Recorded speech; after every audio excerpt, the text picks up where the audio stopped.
Kovai Madurai metro rail திட்ட அறிக்கையை ஒப்புதலுக்காக தமிழக அரசு அனுப்பியிருந்த நிலையில் மத்திய அரசு அதை திருப்பி அனுப்பியது. அதற்கான காரணங்களையும் சொல்லியிருக்கிறது. மக்கள் தொகை 20 லட்சத்திற்கு மேல் இருந்தால்தான் திட்டத்தை செயல்படுத்த முடியும். பொது போக்குவரத்து பயண நேரமும் மெட்ரோ பயண நேரமும் கிட்டத்தட்ட ஒரே மாதிரி இருப்பதால் மக்கள் மெட்ரோவுக்கு மாறுவார்கள் என சொல்ல முடியாது.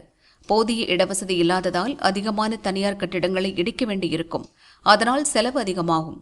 அதற்கு பதிலாக இரு நகரங்களிலும் தனிப்பாதையில் பஸ்ஸுகள் மட்டும் இயக்கப்படும் BRTS திட்டத்தை செயல்படுத்தலாம் என மத்திய நகர்ப்புற மேம்பாட்டு அமைச்சகம் பரிந்துரைத்துள்ளது.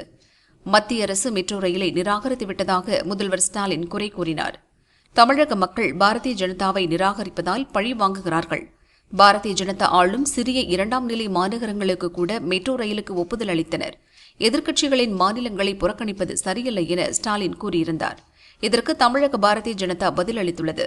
அதன் விவரம்: தவறான கதைகளை சொல்லி மக்களை ஏன் முதல்வர் ஸ்டாலின் தவறாக வழிநடத்த வேண்டும்? மெட்ரோ ரயில் திட்டங்களை திருப்பி அனுப்பப்பட்டதற்கு நீங்கள்தான் 100% காரணம். மாநில அரசு சமர்ப்பித்த கோவை விரிவான திட்ட அறிக்கையில் தற்போதைய பயண நேரத்துடன் ஒப்பிடும்போது பெரிதாக பயண நேரத்தை சேமிக்க முடியாது என மக்களுக்கு ஏன் தெரியப்படுத்தவில்லை? கோவை மெட்ரோ ரயில் திட்டத்தை செயல்படுத்த வேண்டுமானால் பெரிய அளவிலான தனியார் சொத்துக்களை இடிக்க வேண்டியிருக்கும் என்பதை நீங்கள் ஏன் மக்களுக்கு சொல்லவில்லை? திமுக அரசு அனுப்பிய விரிவான திட்ட அறிக்கையில் 2011 மக்கள் தொகை கணக்கெடுப்பு எண்ணிக்கையை குறிப்பிட்டுள்ளனர். தற்போதைய மக்கள் தொகை அல்லது எதிர்கால மக்கள் தொகையை கணக்கில் எடுத்துக் கொள்ளாமல் அதை நியாயப்படுத்துவது ஏன்? மதுரை மெட்ரோவை பொறுத்தவரை தற்போதுள்ள பயணிகள் எண்ணிக்கைக்கு ஏற்ப தனிப்பாதையில் பஸ்ஸுகள் மட்டும் இயக்கப்படும். BRTS திட்டமே சரியானது என்று ஏன் மக்களுக்கு தெரிவிக்கவில்லை? தமிழக அரசு அளித்த மெட்ரோ திட்ட அறிக்கைகள் சாத்தியமானதாகவோ அல்லது தொழில்நுட்ப ரீதியாக யதார்த்தமானதாகவோ இல்லை.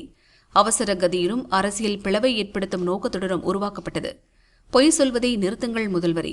பதவியின் கடைசி நாட்களிலாவது பொறுப்பான முதல்வராக இருங்கள் என்று தமிழக பாரதிய ஜனதா தெரிவித்துள்ளது.